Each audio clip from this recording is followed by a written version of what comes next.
विडंबना यह है कि SC/ST आरक्षण में उपवर्गीकरण के फैसले का विरोध करने वालों में ऐसे लोग भी शामिल हैं जो यह नारा लगाते नहीं थकते कि जिनकी जितनी संख्या भारी उनकी उतनी हिस्सेदारी।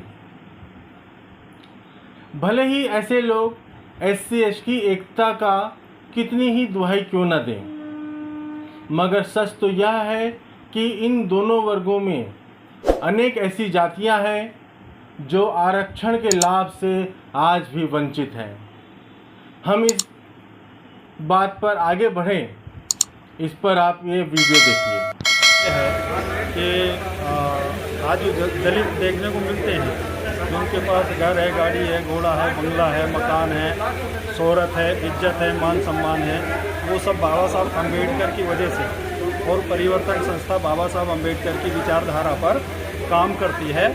तो बाबा साहब अम्बेडकर की विचारधारा को दलित समाज के प्रत्येक घर तक पहुंचाने का काम परिवर्तन संस्था पिछले 30 वर्षों से कर रही है। तो ये परिवर्तन संस्था का योगदान है। सर, वर्तमान में परिस्थितियों में दलित व वंचित समाज में वर्गीकरण के लिए अपना क्या स्टैंड है? देखिए, जो वर्तमान में दलित समाज के बीच में जो वर्गीकरण हुआ सुप्रीम कोर्ट के द्वारा, और ये सुप्रीम कोर्ट में देवेंद्र बनाम सरकार का मैटर पंजाब की तरफ से था। पंजाब में हमारे जो बड़े भाई हैं, तो उनमें से कोई देवेंद्र राव जी पिटीशन लेकर गए थे वर्गीकरण के खिलाफ में।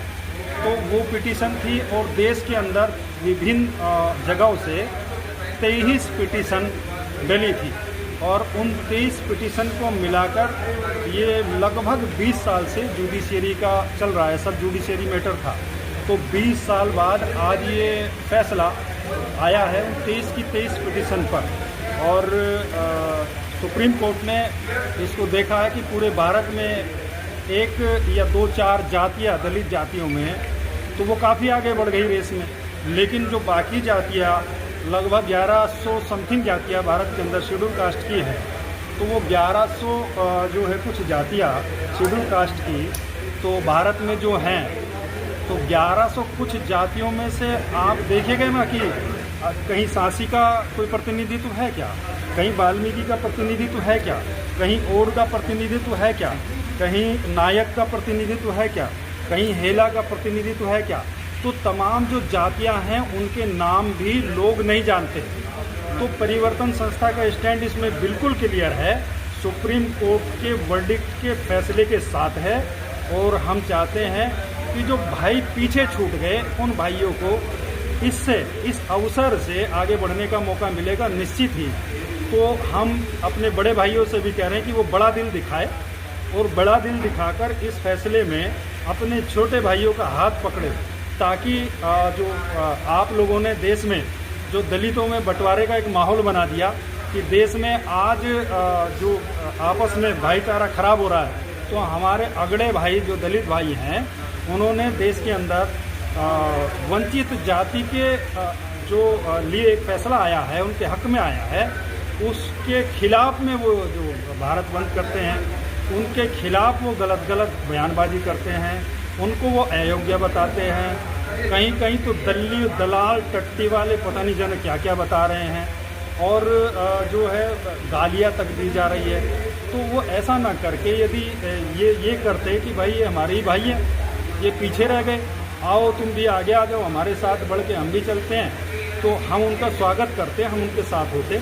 लेकिन उन्होंने नहीं किया, तो फिर SC और DSC में समाज का निर्माण होना अब बहुत अति आवश्यक हो गया, और हम इस पर पूरी तरीके से परिवर्तन संस्था का स्टैंड क्लियर है कि जो वंचित रह गए हक से, हम उनके साथ में पूरी तरीके से खड़े। सर, ये NSF क्या बला है और जिसकी बहस सोशल मीडिया पर चलती रहती है? देखिए, ये जो है अब एक चीज़ मैं आपको बताऊं, हालांकि ये सब हमारे ही भाई हैं, हाँ होशियार हैं, हाँ इनको ज़्यादा शिक्षा मिली है, हाँ ये ज़्यादा काबिल हो गए हैं, हाँ ये नौकरियों में ज़्यादा चले गए हैं, हाँ इनके पास ज़्यादा धन आ गया है, और शासन सत्ता प्रशासन हर जगह पर ये लोग हैं। तो लेकिन अब योग्यता का जो पैमाना है, तो आप जर्नल को दिखाते तो अच्छा लगता, अपने ही जो ऐसे भाई हैं जो पीछे रह गए उनको दिखा रहे हो। एनएफएस से किसको बेवकूफ़ बना रहे हो। देखिए जो ये वर्डिक्ट आया, मैं फिर कह रहा हूँ कि ये हरियाणा, पंजाब, आंध्रा और जो है 23 पिटीशन पूरे देश से थी, ये उस पर आया है। और आप जब हरियाणा और पंजाब की बात है, तो हरियाणा और पंजाब में ऑलरेडी वाइस वर्सा का नियम लागू है। वाइस वर्सा का नियम ये है कि कैटेगरी ए और बी में जब दलित को बांट दिया गया है, तो कैटेगरी बी से यदि नॉट फाउंड सूटेबल जो नियम बता रहे हैं, तो उसमें यदि सूटेबल कैंडिडेट नहीं मिलता है, तो तब ऐसी स्थिति में दलित का जो दूसरा, दलितों में जो दूसरा भाई है, उसी से वो भरा जाएगा, ना कि वो जर्नल से भरा जाएगा। तो ये प्रोपेगेंडा है, ये झूठ फैलाया जा रहा है, ये गलत चीज़ है। वाइस वर्सा नियम इसमें लागू होगा पूरे भारत के अंदर, और नहीं होगा तो हम भी अपने बड़े भाइयों के साथ में खड़े होकर इस पर आंदोलन करेंगे। वाइस वर्सा के तहत ही परिवर्तन संस्था पूरे भारत में इस वर्डिक्ट को चाहती है कि सरकारें लागू करें।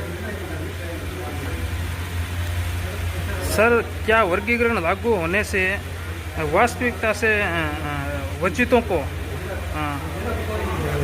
लाभ होगा?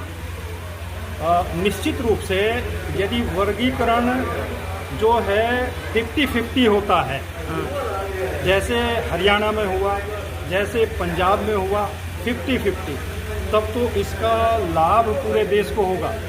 लेकिन यदि वर्गीकरण में दलितों को 3 और 4 टुकड़ों में तोड़ा गया, तो इसका नुकसान पूरे संपूर्ण दलित समाज को होगा, तब इसका फ़ायदा नहीं होगा। तो इसलिए हरियाणा और पंजाब की तर्ज पर पूरे भारत में इसको वाइस वर्सा नियम के तहत और साथ ही आधे 50-50 में वर्गीकरण करके इसको लागू करें, तो संपूर्ण समाज को इसका लाभ होने वाला है।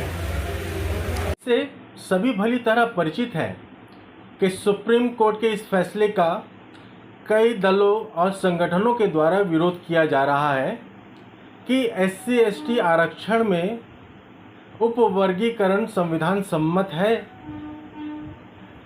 लेकिन इस बात से कितने लोग अवगत हैं कि सुप्रीम कोर्ट के इस फैसले का बड़े पैमाने पर स्वागत भी किया जा रहा है। इनमें मुख्यतः SC/ST समाज की उन वंचित जातियों के संगठन शामिल हैं जो आज भी विकास की मुख्य धारा से कोसों दूर हैं।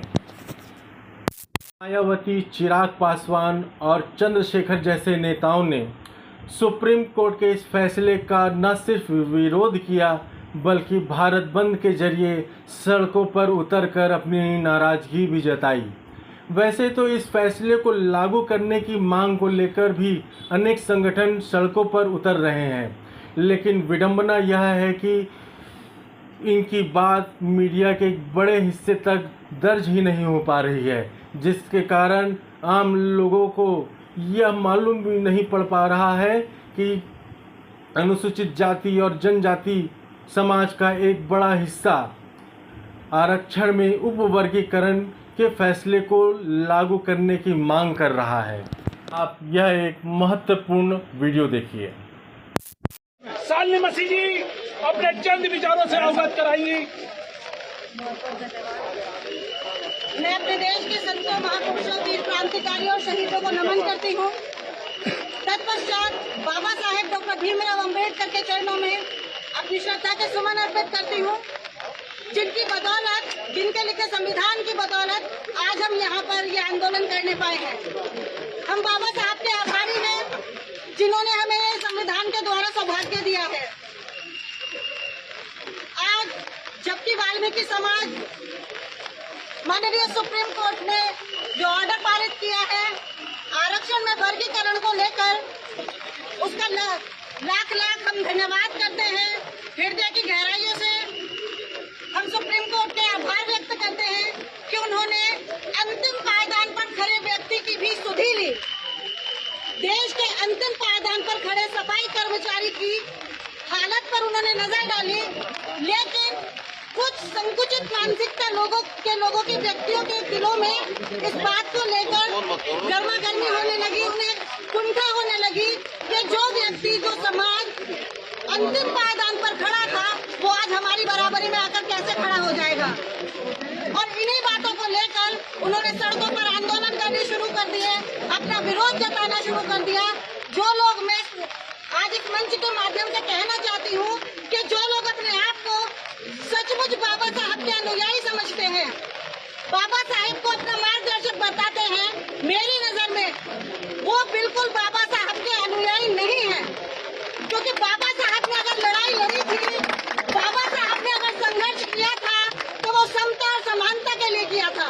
और आज अगर सुप्रीम कोर्ट ने ये आदेश दिया है कि प्रत्येक व्यक्ति को समान अधिकार प्राप्त होने चाहिए, जिस वंचित लोगों को अभी तक कोई अधिकार नहीं मिले हैं उन्हें वो अधिकार मिलने चाहिए, तो फिर उन लोगों के पेट में किस बात का दर्द हो रहा है। जय जय जय जय जय भीम।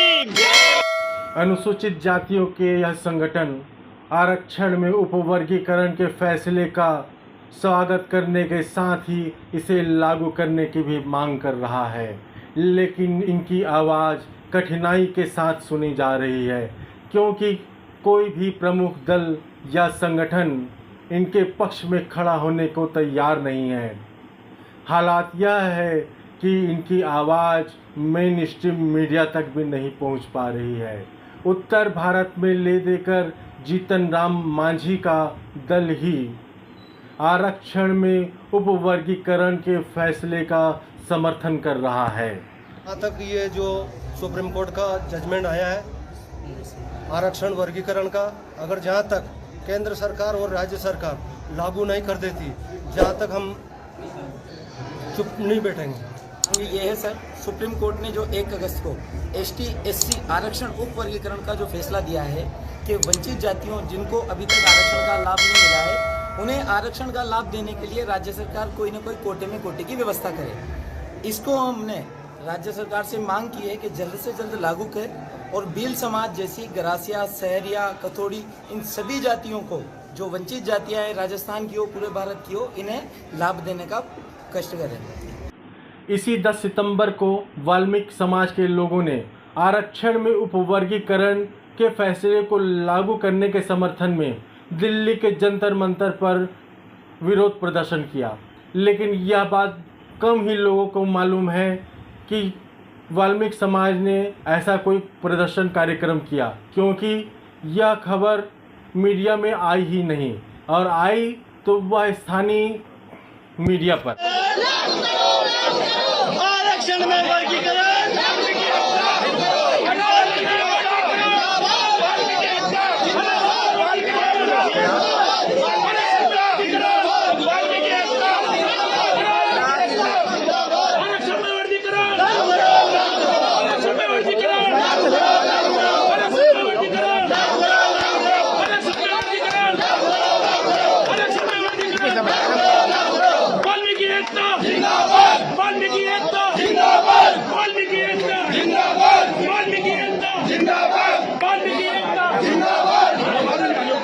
सुप्रीम कोर्ट का आभार हम करते हैं बारंबार।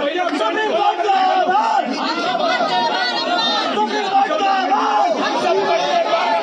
सुप्रीम कोर्ट का आभार, सुप्रीम कोर्ट का आभार, सुप्रीम कोर्ट का आभार।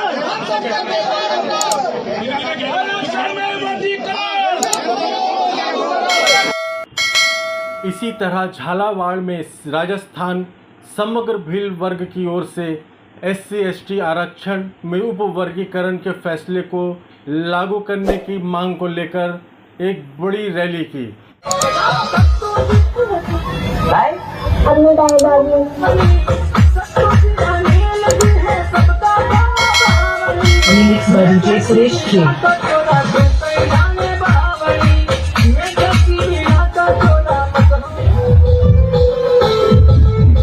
लेकिन विडंबना यह है कि यह रैली भी स्थानीय मीडिया में दर्ज होकर ही रह गई।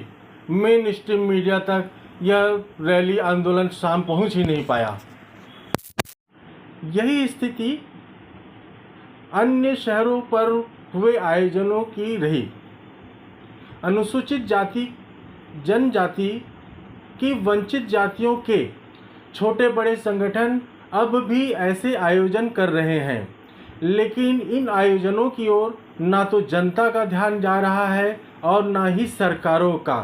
सुप्रीम कोर्ट के इस फैसले के पूर्व जो राजनीतिक संगठन आरक्षण में उपवर्गीकरण के फैसले का समर्थन किया करते थे, वे इस फैसले के बाद या तो चुप्पी साध लिए हैं या फिर उन्होंने अपने रुख को स्पष्ट करने से मना कर दिया है। कांग्रेस इस फैसले पर मंत्रणा करने की बात कह रही है, जबकि सुप्रीम कोर्ट का फैसला आने के बाद तेलंगाना के कांग्रेसी मुख्यमंत्री ने इस फैसले का स्वागत किया था। और सरकार को हम ये आग्रह करते हैं कि देश की सबसे बड़ी न्यायिक संस्था सर्वोच्च न्यायालय के द्वारा जो संविधान पीठ का फैसला दिया गया है वो बहुत ही ऐतिहासिक और लगभग 1 दशक की लंबी जुडिशरी सुनवाई और प्रोसेस के बाद में आया है। सुप्रीम कोर्ट ने सभी तथ्यों को देखते हुए और देश की सामाजिक, राजनीतिक और आर्थिक पृष्ठभूमि में जाके सभी चीजों को समझते हुए ये माना है कि आज भी बहुत सारे वर्ग ऐसे हैं जिनको आरक्षण या और दूसरी जो जीवन की बेसिक आवश्यकता है, मूलभूत आवश्यकता है, चाहे वो शिक्षा हो, चाहे रोजगार हो या सरकारी सेवाओं में उनका रिप्रेजेंटेशन हो, वो मिल नहीं पाया है। तो सुप्रीम कोर्ट ने डायरेक्शन दिए कि जो एससी और एसटी का जो आरक्षण है उनमें एक सब कैटेगराइज, सब डिवीजन वर्गीकरण किया जाए और जो ऐसे वंचित वर्ग हैं जिनको अभी तक प्रतिनिधित्व नहीं मिल पाया है उनके लिए प्रतिनिधित्व की व्यवस्था राज्य सरकार की जाए। दूसरा, ये मामला बड़ा ऐतिहासिक है क्योंकि संविधान पीठ ने फैसला दिया गया तो सर्वोच्च न्यायालय का फैसला सामान्य नहीं है। तो हम राज्य सरकार से मांग करते हैं इसको अविलंब लागू किया जाए। दूसरी, आप देखते हो कि देश में अभी भी व्यवस्था है, सरकारी आंकड़ों को देख लो तो पिछले जो वर्ष है उसमें 442 लोग, ये सरकार के आंकड़े हैं, सफाई करते हुए सीवर और अन्य कार्यों में मृतक हुए हैं। तो इसी से ही अंदाजा लगा दिया जा सकता है कि कैसे सामाजिक भेदभाव और कैसी समाज की भी दयनीय स्थिति है। तो हम सभी से आग्रह करते हैं, खासकर हमारे जो बड़े भाई हैं जिनको अब तक रिप्रेजेंटेशन मिला हुआ है, उनसे भी हम सहयोग की अपेक्षा करते हैं कि समाज का संपूर्ण विकास के लिए अपने सभी लोगों को, पिछड़े वंचित लोग हैं सभी को साथ में लेके और सामाजिक न्याय की स्थापना की जाए जो कि हमारे देश और संविधान की मूल भावना है। तो धन्यवाद। मैं सभी साथियों से आग्रह करता हूँ, सरकार से मांग करता हूँ कि राजस्थान में ये लागू किया जाए फैसला और संघीय व्यवस्था के ढांचे को बनाए रखने के लिए राज्यों को ये अधिकार हो कि वो इस तरह के आरक्षण अपने राज्य में दे सके। धन्यवाद। इस फैसले का समर्थन करने वालों में आंध्र प्रदेश के मुख्यमंत्री चंद्रबाबू नायडू व बिहार के मुख्यमंत्री नीतीश कुमार भी हैं, लेकिन चिराग पासवान इस फैसले के विरोध में उतर आए हैं। 1-2 क्षेत्रीय संगठन को छोड़ दें तो अधिकांश क्षेत्रीय व राष्ट्रीय संगठन सुप्रीम कोर्ट के इस फैसले के विरोध में हैं या मौन धारण किए हुए हैं। विरोध करने वाले तर्क दे रहे हैं कि SC/ST के एकता को तोड़ने वाला यह फैसला है। यह कैसे लोग हैं जो SC/ST के हितों की बात करते हैं और SC/ST समाज के ऐसे लोगों तक इनका ध्यान नहीं जा रहा है कि जो आज तक आरक्षण के लाभ से वंचित हैं। इन दोनों वर्गों के वंचित जातियों के संगठन SC/ST आरक्षण में क्रीमी लेयर के फैसले को लागू करने के पक्षधर हैं, लेकिन ऐसा होने के आसार कम हैं क्योंकि सुप्रीम कोर्ट ने ऐसा होने की आवश्यकता भर जताई है। दूसरे राजनीतिक कारणों से विभिन्न दल, यहाँ तक कि केंद्र सरकार भी इस पर अमल करने को तैयार नहीं है। विरोध करने वाले यह भी कह रहे हैं कि संविधान में क्रीमी लेयर का प्रावधान ही नहीं है। यदि ऐसा है तो फिर OBC आरक्षण में क्रीमी लेयर कैसे लागू है? SC/ST आरक्षण में क्रीमी लेयर के सिद्धांत का विरोध करने वाले यह तर्क भी दे रहे हैं कि SC/ST समाज के लोग उच्च पदों में पहुंचने के बाद भी जातिगत भेदभाव का शिकार होते हैं, उन्हें उत्पीड़न का सामना करना पड़ता है। इस बात से इनकार नहीं, लेकिन इससे यह बात भी खुलकर सामने आती है कि आरक्षण वंचित समुदाय को आगे बढ़ने का उपाय मात्र है, लेकिन इसका अर्थ यह है कि आरक्षण जातिगत भेदभाव दूर करने का कारगर उपाय नहीं है। स्पष्ट है कि भेदभाव को दूर करने के लिए आरक्षण पर आश्रित नहीं रहा जा सकता। इसे दूर करने के लिए सरकारों व समाज को और प्रयास करने हैं। इसके लिए SC/ST समाज की समग्र जातियां और उन समाजों को भी सक्रिय होना होगा जो इनके उत्थानों के लिए बात करते, क्योंकि यह एक सच्चाई है। SC/ST समाज की उन जातियों से वे जातियां दूरी बनाकर रखती हैं जो राजनीतिक, आर्थिक और सामाजिक रूप से आगे बढ़ गई हैं, जिनके राजनीतिक प्रभाव है और जिन समाज के अपने राजनीतिक संगठन भी हैं। उन्हें आगे आना होगा और इन्हीं समाज की उन वंचित जातियों के समर्थन में खड़ा होना होगा। इसका एक प्रमाण यह भी है कि SC/ST की वंचित जातियों के संगठन जब अपनी मांगों पर बल देने के लिए कार्यक्रम का आयोजन कर रहे थे और कार्यक्रम में ज़्यादा से ज़्यादा संख्या में लोगों के शामिल होने की अपील कर रहे थे, तो सुप्रीम कोर्ट के फैसले का विरोध कर रहे राजनीतिक दल व संगठनों के लोग एक्स व फेसबुक जैसे सोशल मीडिया प्लेटफॉर्म पर इनका तीखा विरोध कर रहे थे और उन्हें इनका या उनका एजेंट बता रहे थे। यदि SC/ST आरक्षण में उपवर्गीकरण की दिशा में आगे नहीं बढ़ा जाता तो इसे वंचित समुदायों के लिए जानबूझकर किया जाने वाला अत्याचार समझा जाएगा, जो कि वंचित जातियों के भविष्य पर प्रश्न चिन्ह लगाता है। ऑनलाइन बुलेटिन का चैनल अच्छा लगे तो इसे प्लीज़ सब्सक्राइब करिएगा, इसे लाइक और शेयर भी करिएगा। और विडंबना यह है कि SC/ST आरक्षण में उपवर्गीकरण के फैसले का विरोध करने वाले ऐसे लोग भी शामिल हैं जो यह नारा लगाते नहीं थकते कि जिनकी जितनी संख्या भारी उनकी उतनी हिस्सेदारी। लेकिन सच तो यह है कि अनुसूचित जाति और अनुसूचित जनजाति समाज में ऐसी अनेक जातियां हैं जो आरक्षण के लाभ से वंचित हैं या जिन्हें आरक्षण का लाभ ना के बराबर मिला है।